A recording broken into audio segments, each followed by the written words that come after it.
Chapter 7. His investigation into the whereabouts of Ester Woods led him to Boston. Inside his Boston hotel room, he tried to figure out the best approach to ferret out information on the woman. He had learned she had opened some sort of school for young girls, the Woods Academy for proper young ladies.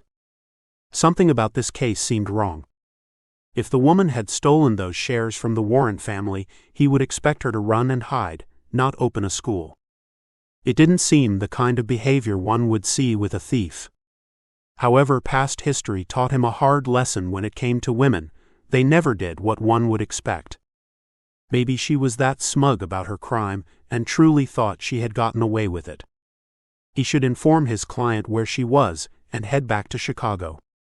However, something about this case nagged at him, so no harm in sticking around and asking some questions. He decided to start with the neighbors near the school. If there was anything to find out, the neighbors would be the best place to start. Neighbors were nosy people, always a wealth of information they sometimes didn't even know they possessed. It was all about asking the right questions to the right person to unlock those tiny pieces of information that, when put together, give the bigger picture. Eager to start, he left his hotel room and began to walk toward the Woods Academy for proper young ladies. Not far from the academy was the neighborhood's butcher shop. Ducking inside, he pretended to be interested in the various cuts of meat. His mouth watered as he looked at a nice cut of lamb.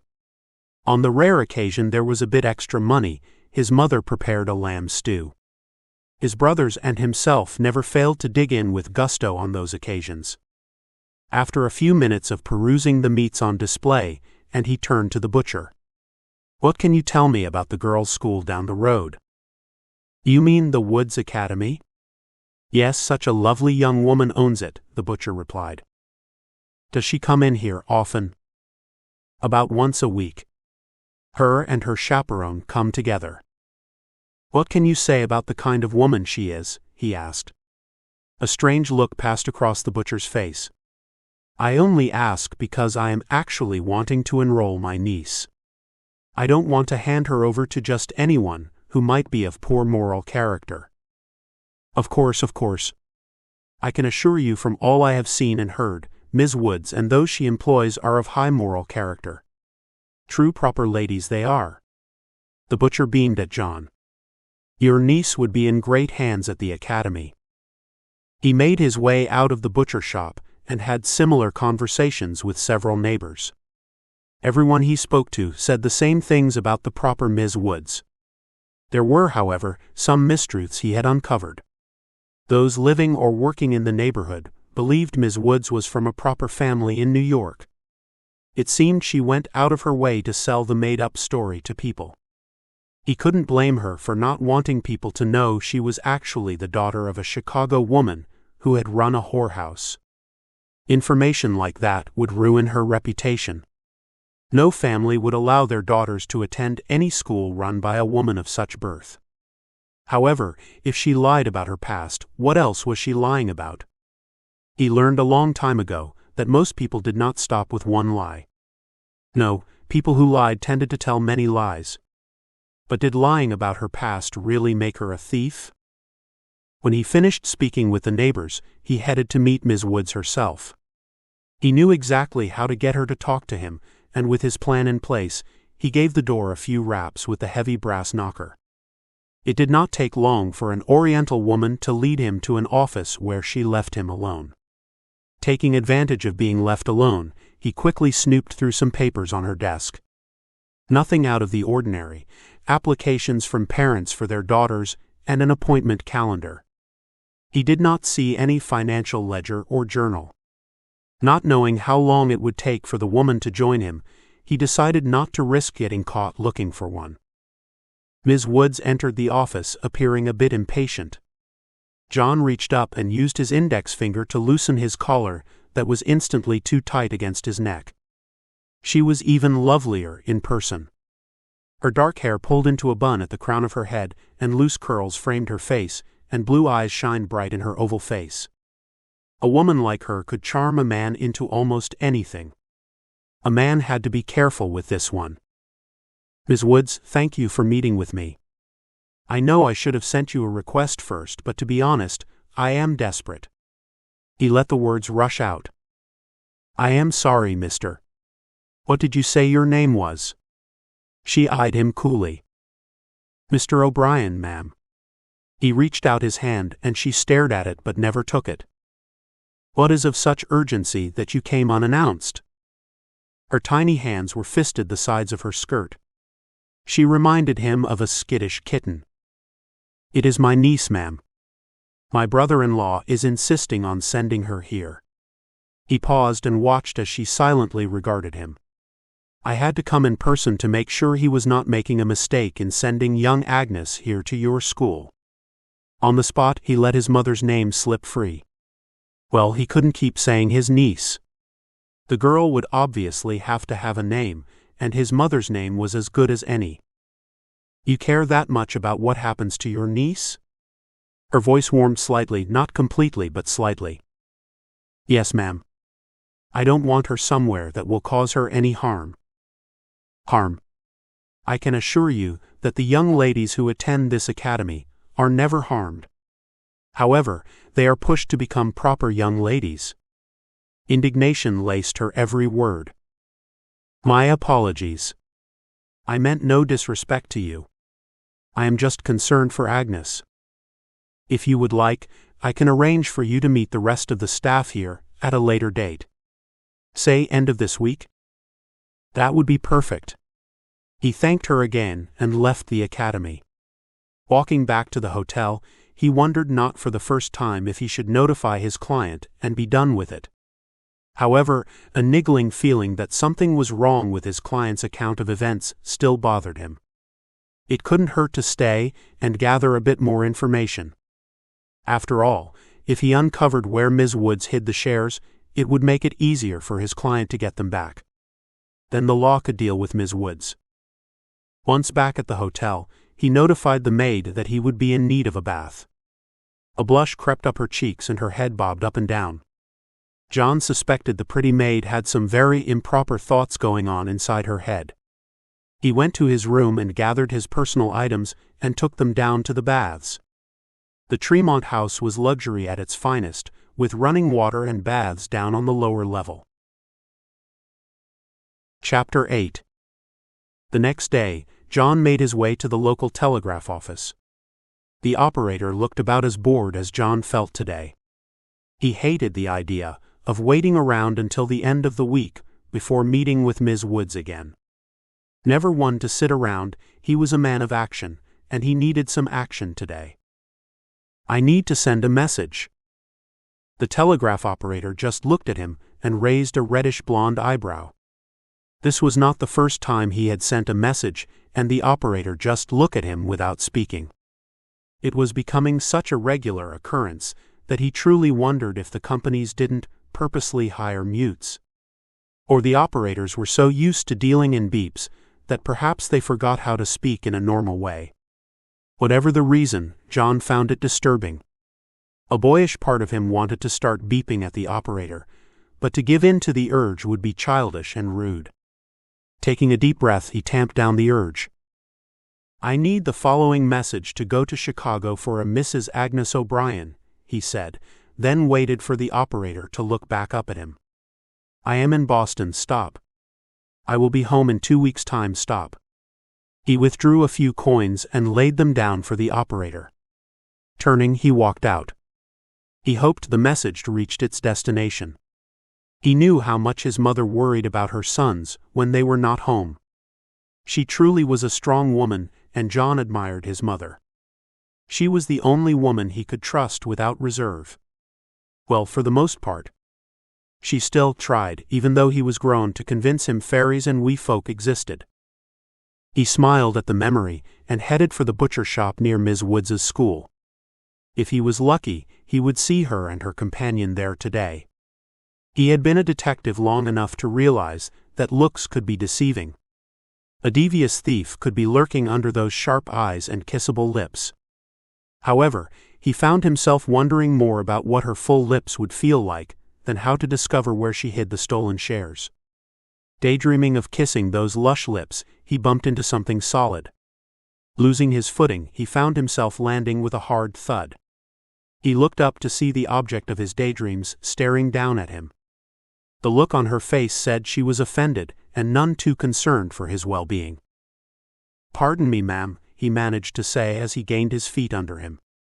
Dusting his clothing off, she brushed past him and continued on her way. "Ms. Woods," he called out as he rushed to catch up with her. "Breathtaking. Such a lovely creature." "Yes?" she asked, never looking at him. "I was curious if you would honor me with your company for dinner tonight?" He wasn't sure where the invitation came from, but now that he had asked, he liked the idea of dining with her. Something about this lady tugged at something buried deep inside him. He cursed himself 1,000 times as a fool.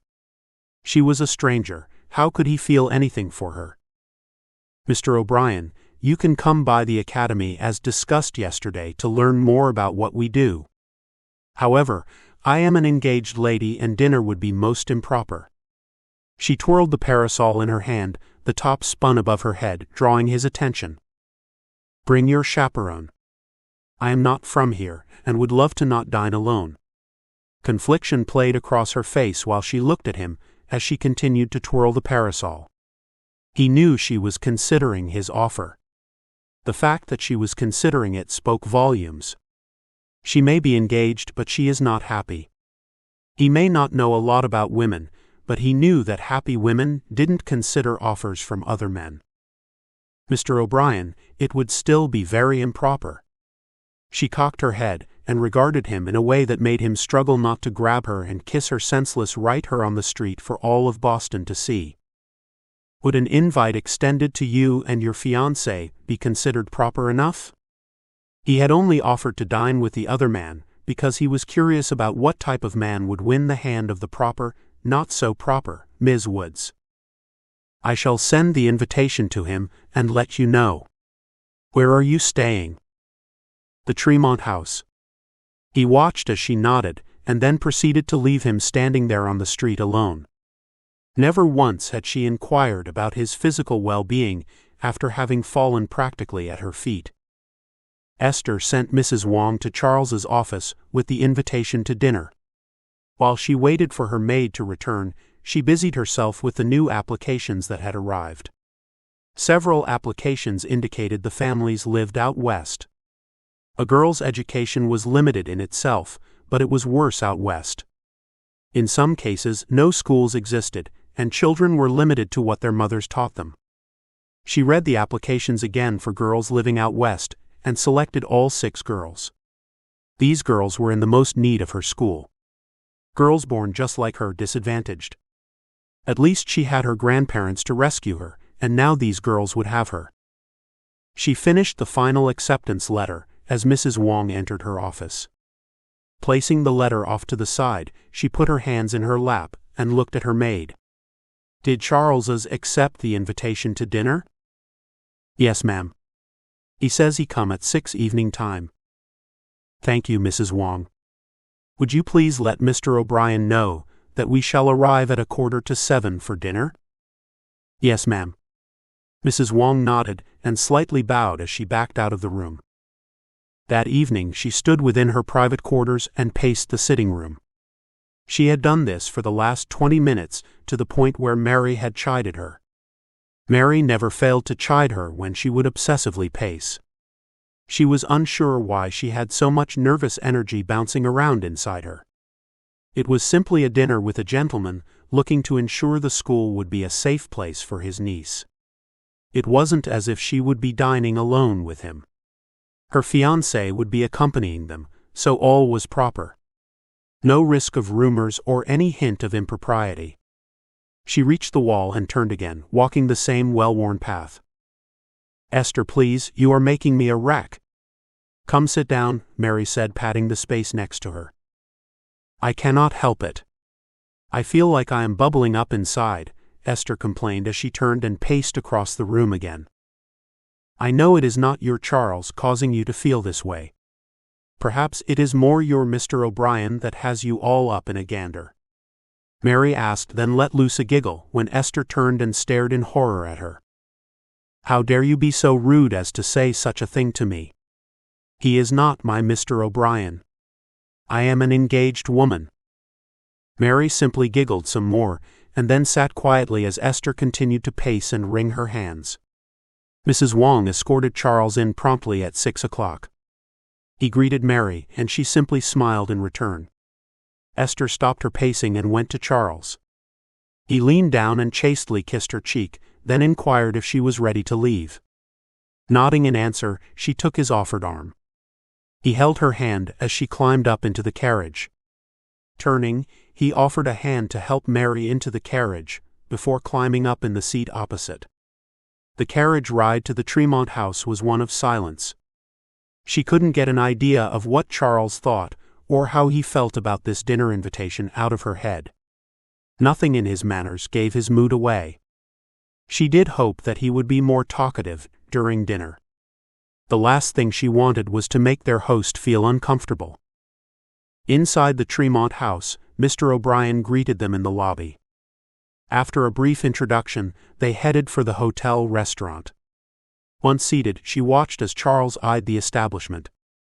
She knew he dreamed of the wealth and prestige that came with the ability to stay in a hotel such as this one. Charles had financial means, but he was not the kind of wealth this hotel bespoke of. Mary sat across from Esther, wide-eyed but silent. "I hear they actually have an indoor privy for guests," she observed, "also heated baths." She was gushing but couldn't help it. Soon, with her inheritance, she could afford the occasional luxuries offered here.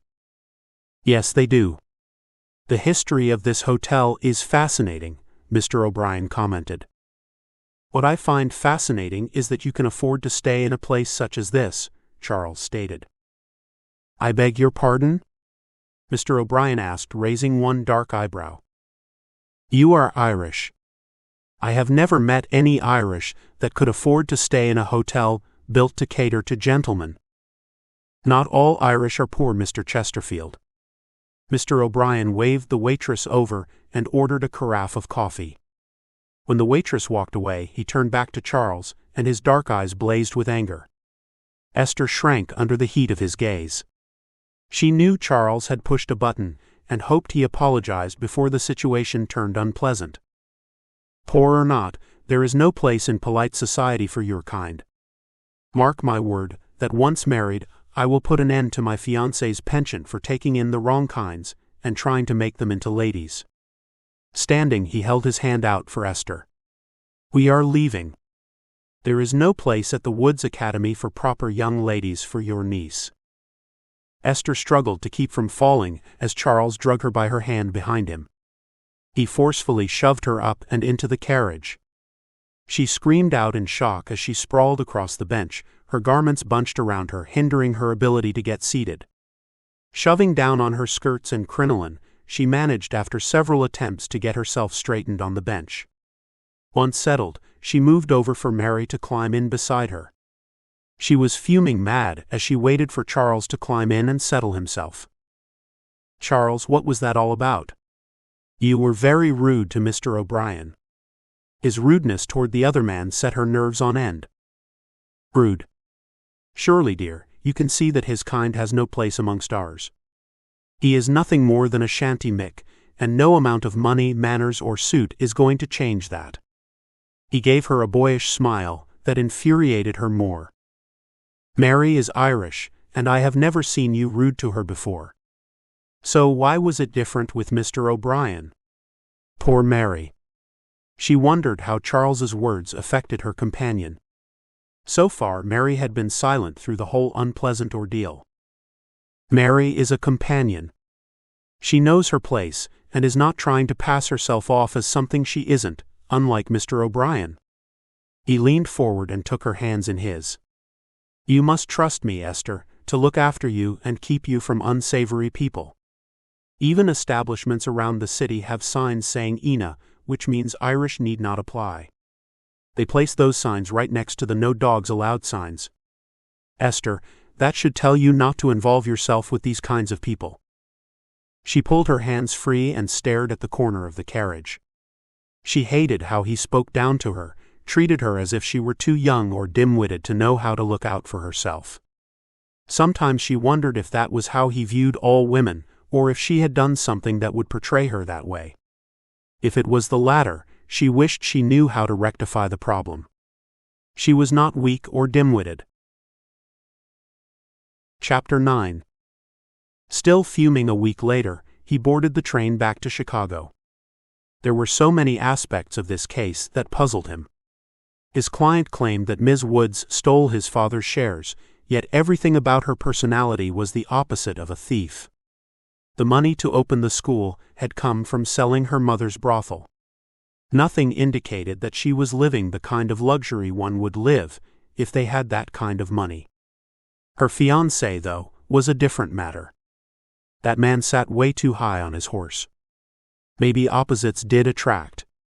Where Esther was kind and compassionate, Mr. Chesterfield was definitely not kind or compassionate. The man only saw monetary gains and power. A social climber through and through. She had, however, refused to see him since the night of the failed dinner. He was not sure what exactly the cause of the refusal. Did she in fact view him the same way as her fiancé? Or was she too embarrassed by the scene Charles had caused? Another thought hit him as he tried to mentally figure Ester Woods out. It very well could be that she was afraid to risk gossip and tarnish her newly found place amongst Boston's polite society. The train ride had been a long one, and left him more conflicted with how to proceed with this case. One person in this world could guide him, and he needed her wisdom now. Coming through the front door, he headed for the kitchen. His younger brother, James, sat at the kitchen table with his leg propped up on the chair next to him. A crude splint tied with white bandage cloths covered the lower section of his leg. "Where is Ma?" he asked as he took a seat across the table. "She is still at the market." "What happened to you?" he asked as he pointed to his brother's leg. "Would you believe I fell down a flight of stairs?" He arched his eyebrow. "When you put it like that, the answer would be no." "Well, I did fall down a flight of stairs. I was also running for my life at the time." He started to laugh. "Let me guess, jealous husband or irate father?" His brother tended to mess around with women he had no business messing around with. The family feared that James's wicked ways would land him hurt one day. "No. I have given up on all of that. In fact, I am courting a real nice lassie. Ma even approves of her. This time I was running from crazy Mabel." He fixed his brother with a look of mock horror, and shuddered. "So crazy Mabel has set her sights on you now?" John burst out laughing. One could consider crazy Mabel pretty if not for her wild eyes and uncombed hair.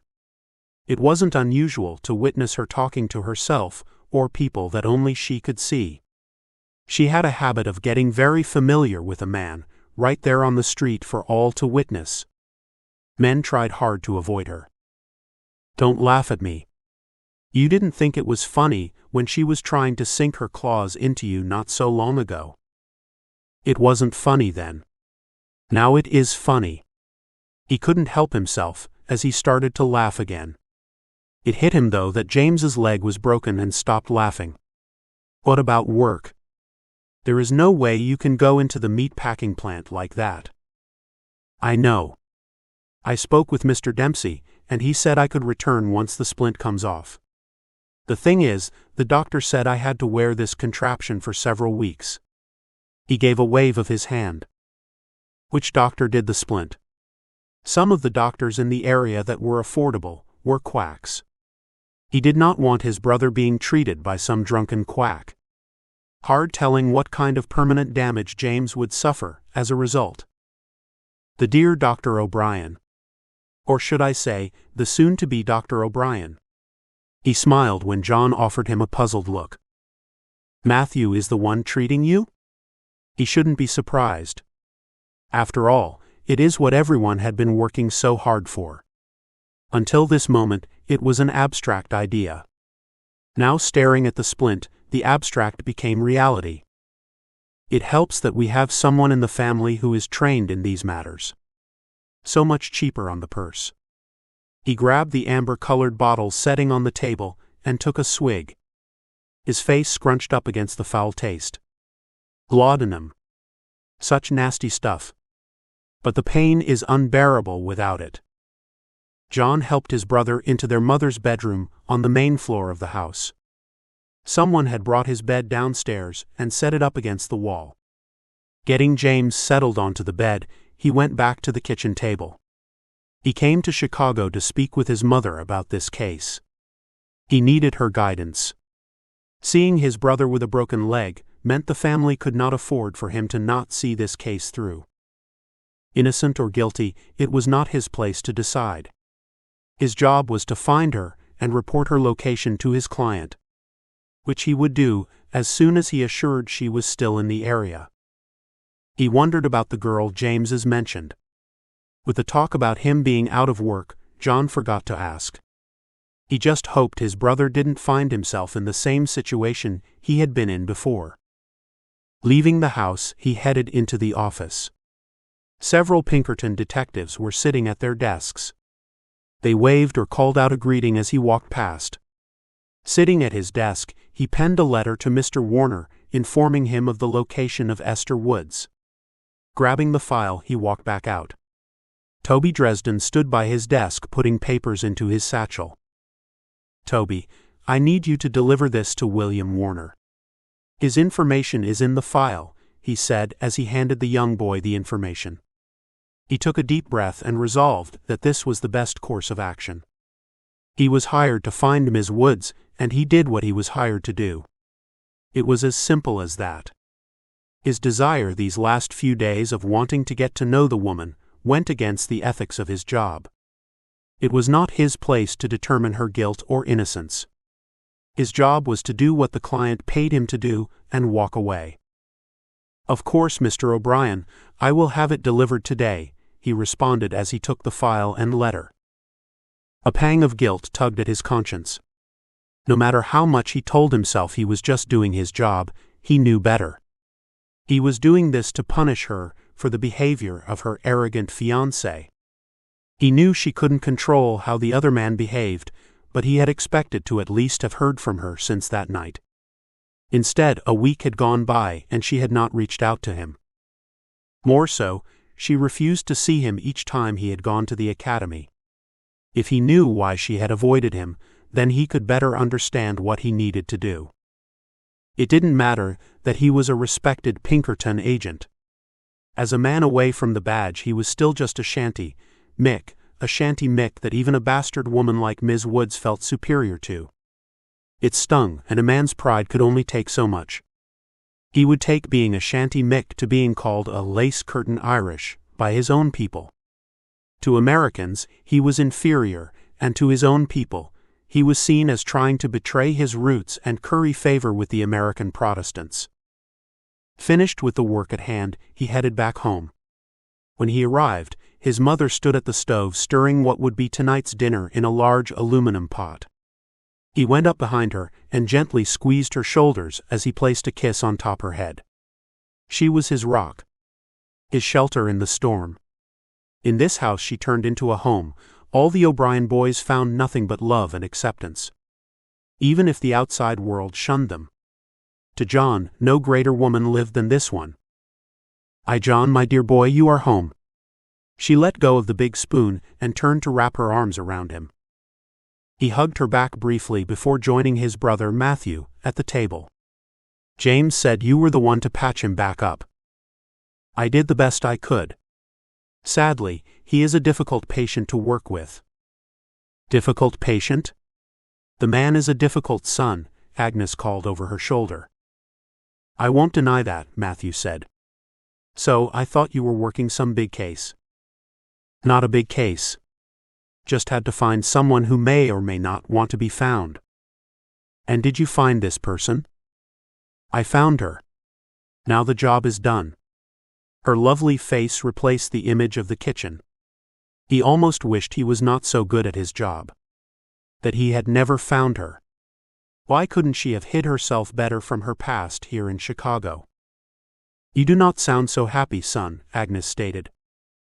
"It is complicated, Ma." He turned in his chair and met his mother's eyes that bore into him deep to his soul. His mother always had a way of staring at him that made him feel exposed down to his soul. Nothing is complicated. There is right and then there is wrong. The good Lord laid it all out there for us. So what would the good Lord say about a case such as mine? I have a client who claims his half-sister stole shares that their father had in a company. He wants her found so he can have her arrested. I find her, and she is nothing like one would think of as a thief. Her money can be accounted for and not connected to those shares. I am sure ye do the job ye were hired to do, and the law will determine if stolen or given by the father. I wish it was that simple. The woman in question is the bastard child born to a whorehouse, madam, he said the unpleasant words matter-of-factly. Agnes's eyes grew wide and her hand went to her heart. She's a bastard? Oh dear. Innocent or guilty, the law will side with the legitimate son. I know. I was prepared to walk away from all of it and claim I never found her. James's broken leg changes that. We can't afford for me to walk away from this case. Do ye believe her innocent? Agnes came to kneel beside him. Looking down into his mother's eyes, he was torn. I don't know. I truly don't know. She has an ability to be so sweet, and she is very lovely upon the eyes. That is the problem. That woman can charm a man straight to the gallows. Not every woman is like that Davenport woman. Son, ye must learn to let that horrible time go. I feel it clouds ye judgment where women are concerned. She stood and towered over him. You might be correct, but that doesn't change the fact that I am unsure if she is innocent or not. Then go back to Boston before you turn her over to your client and do some more digging. I am sure a smart detective like yeself can figure out the truth. I agree with Ma on this one, John. Too late, Ma. I done sent the information to my client. He wished he had waited until he spoke with his mother before he made a decision, and now it was too late. Esther would be arrested, and her fate would lay in the hands of the judge. Then time is of the essence. Go and do some more digging before he gets to her. If you find that she is innocent, warn the poor girl to get out of Boston, Matthew said as he eyed both John and their mother. Chapter 10. Stepping off the train, John made his way to the Woods Academy for Proper Young Ladies. He raised the knocker and gave 3 sharp raps against the wooden door. When no one answered after some time, he grabbed the knocker and began knocking harder against the door. Again his knocks went unanswered. Grabbing the doorknob, he yanked the door open and stormed into the foyer. Silence greeted him. He remembered the location of her office and decided to seek her out. The office was empty, and not knowing where exactly he would find anyone in this big place, he started wandering down the hall. Esther. His voice boomed in the silence of the hall. Esther. Surely someone would hear him and come out. Mr. O'Brien, what are you doing here? Mary asked as she rushed into the hallway. I am looking for Esther. He watched as she struggled with what to tell him. Look, Ms. McGill, just tell me where I can find her. Ms. Woods is busy right now. Please, it is not a good time. Come back later. Mary grabbed his arm and tried to steer him back down the hallway. He jerked free and glared at her. Mr. O'Brien, we have sickness here. Please leave. She once again grabbed his arm and tried in vain to move him from where he stood. I am not leaving until I see Esther. With a fierce mental shake, he shut down the part of him that wanted to plow right through the woman and find Esther. Why was this woman trying to keep him from seeing Esther? Did they figure out who he was and why he was truly here? Nonsense, he had been very careful to keep his true intentions well hidden. Fine, Mr. O'Brien, if ye wish to see Ms. Woods, then roll up your sleeves and help. She turned to head back toward the room she had come out of. Help or leave, she shot back over her shoulder. The idea of helping in a house where people were sick, especially when he wasn't too sure how sick, did not sit well with him. Though it seemed he had no choice if he wished to see the lovely Ms. Woods. Pushing through the door Mary had gone through, he walked into the kitchen. Standing at the large basin, Ester was scrubbing clothes on a washboard. From where he stood, he could see her red and swollen fingers. "Ms. Woods, Mr. O'Brien is here to see you." "I told him that if he stayed, he had to help," Mary chirped as she picked up the wooden spoon and stirred something in a large pot on the stove. "Mr. O'Brien, I am extremely busy right now. Mrs. Wong and her husband are both sick. My kitchen maid is sick, along with my cook. I will send a message when I am free to visit with you about your niece." She turned back and began to scrub fabrics against the washboard once again. Her shoulders were beginning to slump. He moved across the room and took the material from her hands. "What are you doing? Your hands are swollen. Sit down." He didn't give her a chance to argue. He rolled up his sleeves and grabbed the material she had been working on and began to scrub them against the washboard. Satisfied it was clean, he wrung the water out of the material, then shook the material out. As he went to hang the material on the line stretched across the room, he noticed he was holding women's bloomers. He had just scrubbed a pair of women's unmentionables. A laugh sounded behind him. It was a musical sound that teased his senses. Turning, he stared at Ester. "What is so funny?" "The look on your face." "Priceless, Mr. O'Brien." She smiled at him. "You realize that they won't hurt you, right?" "Yes, well, one does what one must do in a time of sickness." He turned back to the basin and grabbed another garment. He refused to acknowledge her ridiculous question. He wasn't afraid of a woman's unmentionables, but he had never laundered any before. Grabbing the bar of soap, he slapped it against the garment and began to scrub it the same way he had the previous one. He continued to repeat this process until the basin was empty. Standing back, a sigh escaped him. Washing 10 pairs of bloomers by hand was hard work. He had to give respect to those who washed clothes for a living. There was nothing easy about it. As he took a seat at the table across from Ester, Mary placed 2 bowls of soup in front of them and left the kitchen. "Thank you for helping. The few days have been the worst with everyone sick but Mary and me. Is that why I haven't heard from you? Or is it because you agree with your fiancé?" He held his spoon midair and watched her. "Mr. O'Brien, I can assure you that I do not hold the same views as Charles on such matters. I do apologize for the way he treated you." "That is good. I would hate to think a lady such as yourself looked down her pretty little nose at other people." He knew he was goading her. The flash of anger in her eyes made him chuckle. "You accuse me of such snobbery, then you dare laugh at me?" She pushed her chair back and stood. "Sit, Ester. I will not tease you further." He watched her struggle with whether to sit or leave.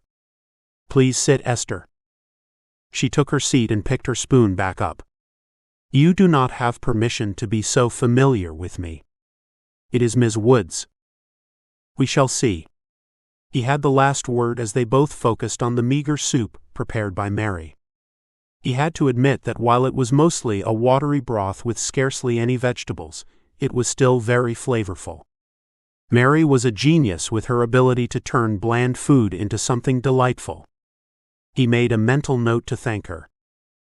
Mary re-entered the kitchen and began to set bowls on a tray. As she filled the bowls, she began to hum a little tune. Ester stood and grabbed another tray and placed bowls on the tray for Mary to fill. "The sick will need to be fed now." "You will, of course, help with that as well, Mr. O'Brien," Mary said as she finished filling the last bowl. It was a statement that left no room for argument. John stood and grabbed one of the trays. He knew Esther's hands had to be hurting and admired her for not complaining. She held the door for Mary and him as they carried the trays out of the kitchen. "What is wrong with them?" he asked as he followed Mary down the hallway. "The doctor says they have the lung fever," Mary stated without any further explanation. The bowls on her tray rattled as she quickened her pace. "The doctor left us some of the headache medicine and instructions to mix it up in the soup. He said they should be fine in a few days," Ester said behind him. As they reached another door, she held it for Mary and him to walk through. The room appeared to be a classroom of sorts that was now converted into a sick ward. Mrs. Wong and her husband were in separate beds, but across the room from the sick students. He knew that pneumonia could be deadly, and offered a silent prayer that God would see these people through this difficult time. "If you would please take a bowl and place it on the table, Mr. Wong can sit up and feed himself. Mrs. Wong, on the other hand, will need to be fed, Mr. O'Brien." She placed her hand on his arm and leaned a bit closer to him. An electric jolt shot through him as the heat of her hand penetrated the sleeve of his shirt. "She is not recovering very well. I really worry about her." With a small shake of her head, she moved away from him to tend to her students. He moved quickly to do as she told him. Mr. Wong gave him a short nod of his head when John had placed the man's soup on the table. Grabbing a chair, he pulled it up next to the bed, then settled in to carefully spoon-feed Mrs. Wong the soup. The sleeve of her nightgown had bunched up around her elbows. Several bruises were scattered upon her arms. More than a doctor had been here to treat the patients. A barber had been called in to do bloodletting on at least Mrs. Wong. He wondered how many other patients the treatment had been performed on. He felt for this middle-aged woman as he randomly looked down at her bruised arms. He knew full well from his own experience a few years back just how painful bloodletting treatments were. Spooning a small amount of broth into her mouth, he waited for her to swallow and open her mouth again. Occasionally, she would offer him a weak smile, but otherwise she never spoke. He remembered when he had been sick as a child with the lung fever. His mother had brought him soup and sat by his bed feeding him. Her soft voice would offer him words of comfort and encouragement as he struggled to eat.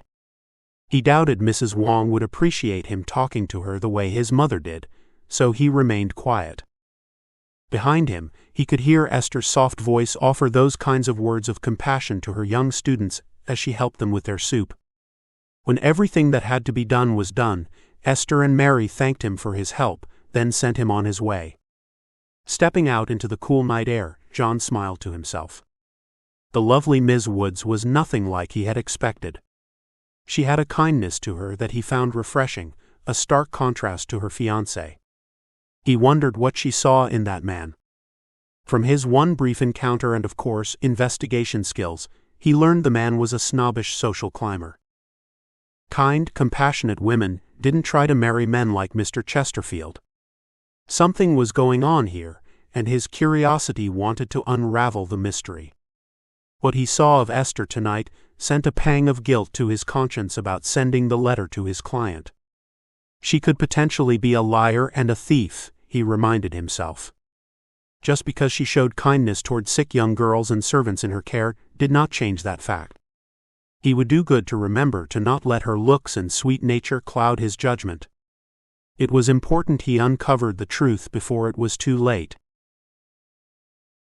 Chapter 11. September 1860. Esther was grateful that over the last week John had come by the school every day and helped her and Mary. The doctor had come by yesterday and declared everyone to be back in good health. He told her to keep some headache powder on hand, but that no one required the barber to come do any more bloodletting treatments. Esther knew she was a coward, but just couldn't bring herself to assist with such things. So it had fallen to Mary to assist the barber. Mrs. Wong had even begun to take on her housekeeping chores again. Esther and Mary continued to contribute to the chores until Mrs. Wong regained her full strength. The students had even resumed their lessons, and things seemed to be almost normal again. Esther needed the normal to keep her focused. The plan needed to be followed: marry Charles, receive her inheritance, and keep the school running. So why did she find herself thinking more about the handsome Irishman who jumped in, rolled up his sleeves, and helped her through the crisis that hit her school? Her plans didn't include a man like him. Time was running out, and her wedding day was fast approaching. She should be focused on her students and wedding plans. Stepping into the classroom, she saw the young ladies sitting at the table, waiting for the lessons in proper ladylike traveling. A woman's lot in life was difficult, as her mother used to tell her, and traveling carried with it a whole new set of difficulties for women. She gave a quick clap of her hands to draw the young lady's attention to her, and signal the start of their lesson. Ladies, there may come a time in your life when you find yourself traveling alone.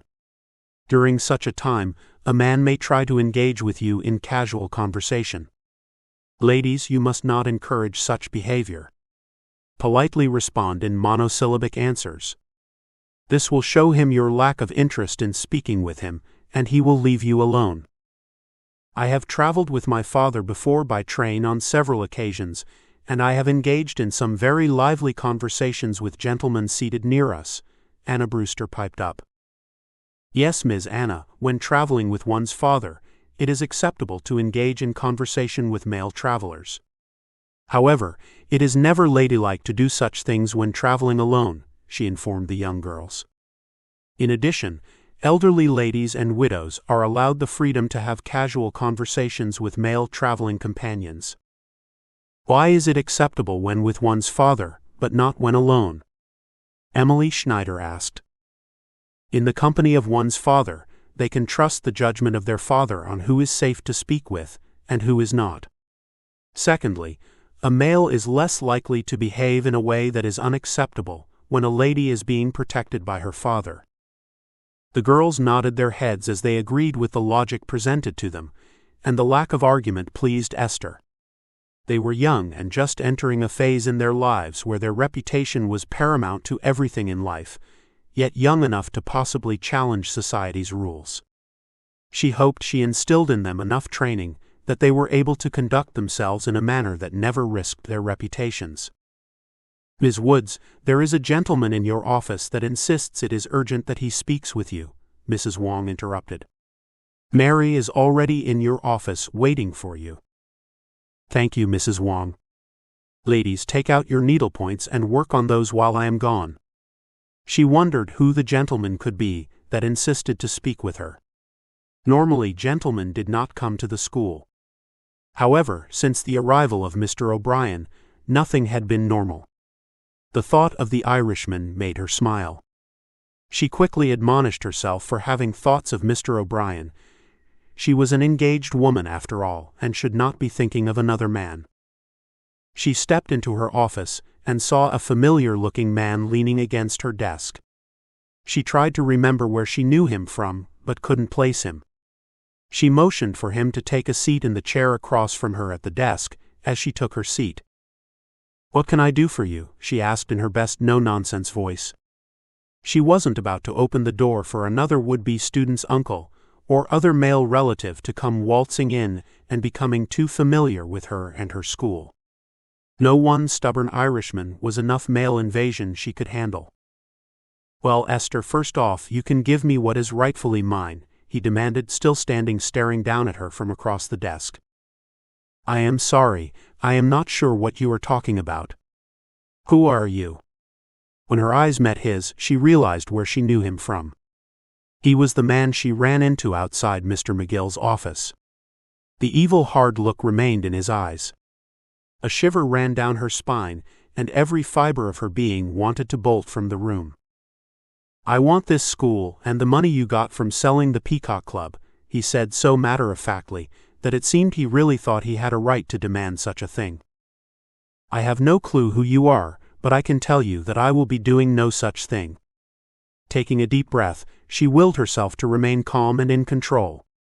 She would not engage in a shouting match with this man. Esther, you will give me what I ask for, or I will tell all of Boston just what a common whore the good Ms. Woods is. Do you really think people will let you near their precious daughters once they know you were born to a whore in a whorehouse? A gasp escaped her lips as she stared shocked at the man across from her. Who was he, and how did he know anything about her?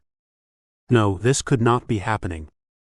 She moved all the way to Boston to put distance between her birth and the lady she was now. She was a respectable lady, a businesswoman. This man couldn't possibly think to take all of that from her. Esther, I hold all the cards here. You will do what I want, or I will make sure you lose everything. He smiled an evil smile, one that had her shrinking in her chair. I will more than ruin you. I will get the sheriff, and let him know how you stole those shares from my father before he died. I am the rightful heir, and they belong to me. What shares?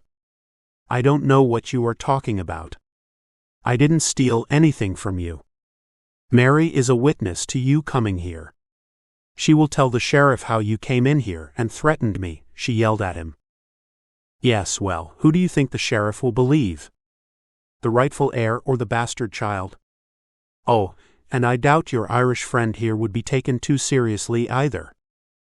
Rightful heir, bastard child? She knew exactly who this man was. William Warner, her half-brother.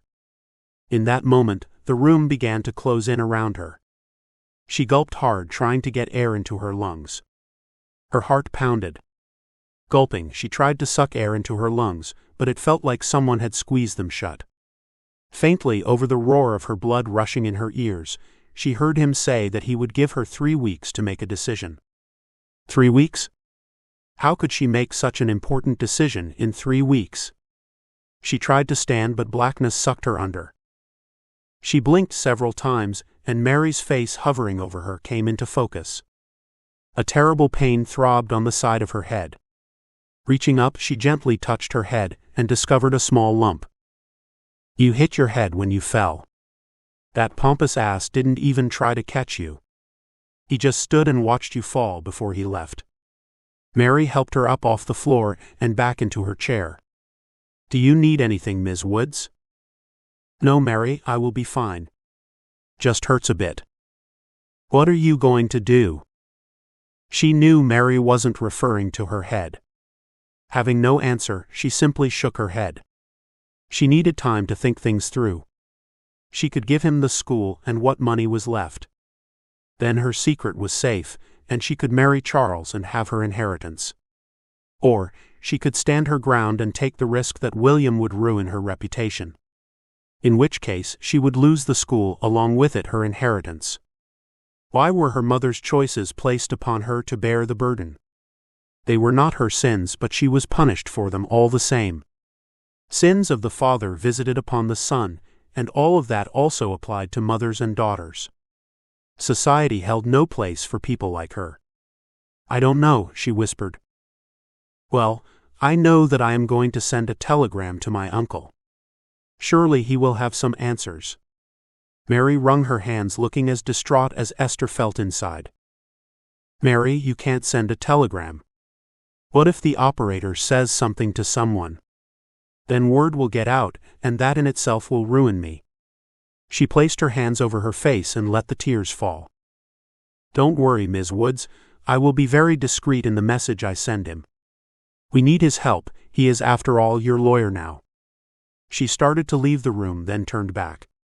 Ms. Woods, not everyone thinks like that man. Those of us who know you know that you are not like your mother. You are every bit the lady that your grandmother was. With that, Mary walked out of the office and left Esther to pull herself together. So much was riding on her ability to keep things together. The girls at the academy counted on her. Not to mention the new students who were coming very soon. In life she had very few people she could count on for sound advice. The one person she knew would guide her in the right direction was dead. She longed to have her mother here to guide her. To answer so many unanswered questions. Many of which were about her father. The appearance of William Warner had Esther wishing she had pressed her mother harder while the woman was alive. Instead, she allowed her mother to shut the conversation down any time Esther as a child had tried to ask.